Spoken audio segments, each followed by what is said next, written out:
Nazdar, sorry, že to bolo zase len 10-minútové video. Zabudol som, že som si preinštaloval na novo Bandicap a zabudol som si ho kreknúť. Už som si ho krekol. Tak ďalšie video už bude mať viac ako 10 minút, takže fakt sorry, že ste to nevideli, ak sme skončili, ale vyhrali sme 8-5 na touchdowne, nakoniec som dal aj ja jeden touchdown. A ak vidíte, som R-ko s dvomi čiarami, štyrmi rohmi. Ešte si naplním túto čiarku a budem R-ko s tromi čiarami. A toto video bude len také krátke, lebo akože fakt sa mi nechce točiť nové, hej, tak sorry ľudia. Čo vám poviem, vidíte, aký mám zase špedný inventár, nemám peniaze, skade ich mám zobrať. By ste mi niekto vedeli poradiť, za čo padá najviac peniazy, tak mi povedzte, len mi nevráte, že hack nejaký na peniaze, lebo to nepríjmem ani zadarmo.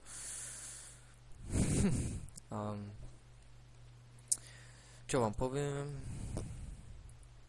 Skončili sme pri téme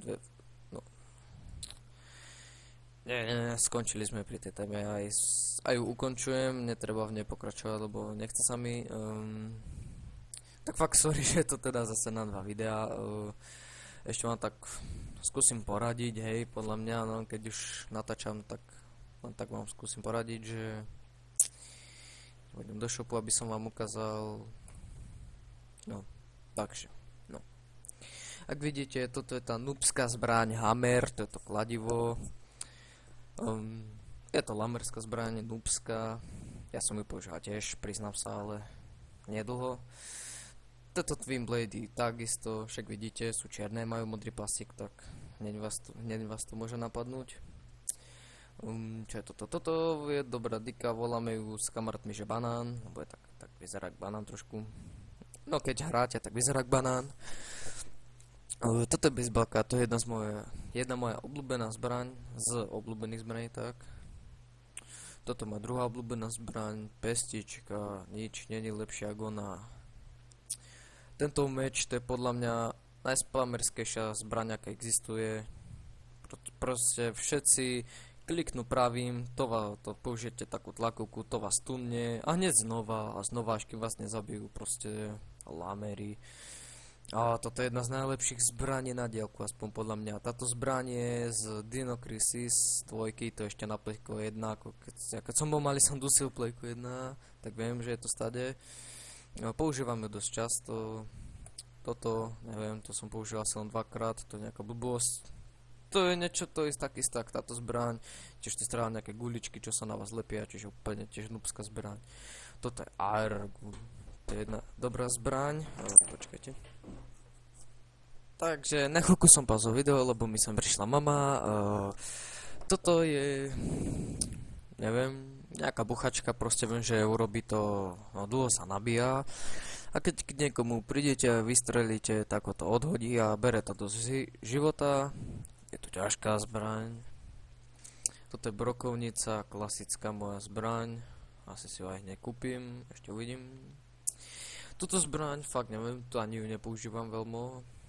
Neviem, nepáči sa mi. Blbo sa s ňou podľa mňa mierí. Túto zbraň nemám rád, lebo je strašne krivá, ale silná. Toto je taká základná deviňána, je veľmi dobrá. Mierí trošku jak snajperka, proste, že ďalej mierí. Toto je niečo ako brokovnica, ale strieľa to rýchlejšie, ale za toto menej bere. Toto máte ako začiatočné zbrane, dve tieto deviny, čiže nič moc. A toto, jeden môj kamarát, volá krípelky alebo armádna sila. Je to dvojitý, prenosný, rotačný gulomet. Keď sa rozloží, vyzerá takto, ak tu vidíte. Toto používam celkom často, je to dobrá zbraň, nie veľmi silná, ale no, trošku presná aspoň. Toto je klasický roták, však ako inak.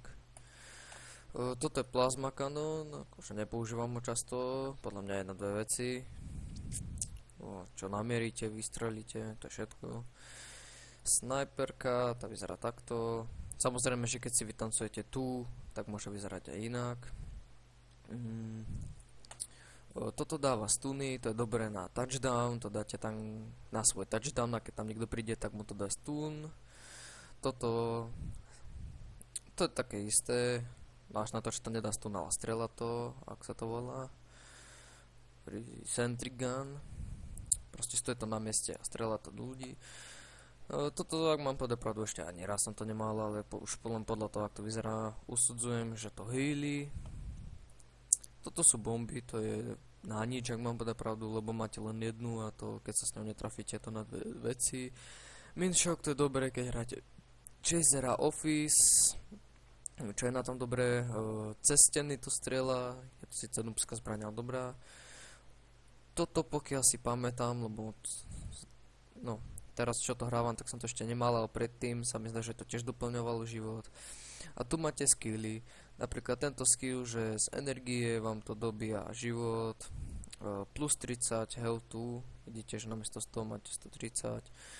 Toto je taký snowboard, taký, že namierite si niekam tamto nejakú reťaz sunie a potom vás to tam priťahne. Je to síce len na určitú vzdialenosť. Potom krídla, to je klasika, to nemusím hovoriť, čo asi tak robí. Zneviditeľnenie, to tiež nemusím asi hovoriť, čo robí. Toto je detektor neviditeľnosti, že človek sa môže zneviditeľniť, ale aj tak ho vidíte. Toto je dobré na Team Deathmatch, takáto stena, že si pred vami urobí. No, štít sa pred vami urobí a potom strieľate alebo bijete sa to z neho, neviem čo. Toto je tá stena, cez ktorú môžete strieľať cez ten Minshock. Toto akože s týmto som brutálne krivý. To je tiež dobré na touchdowny alebo niečo, kde sa naháňate alebo tak. Spútate tým nepriateľa na neviem koľko sekúnd, na 3 sekundy, to je dosť dlho, aby ste ho zabili.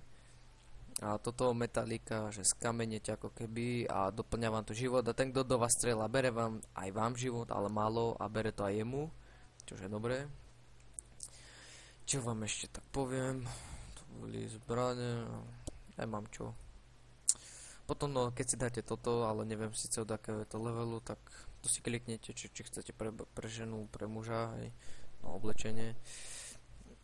Tu máte hej oblečenia, také. A keď chcete zbrane, dáte si tu na weapon, tu máte na blízku, na diaľku, také ťažké zbrane na diaľku a také tie blbosti už vidíte, že táto bomba alebo toto sentry gun, čiže nič moc.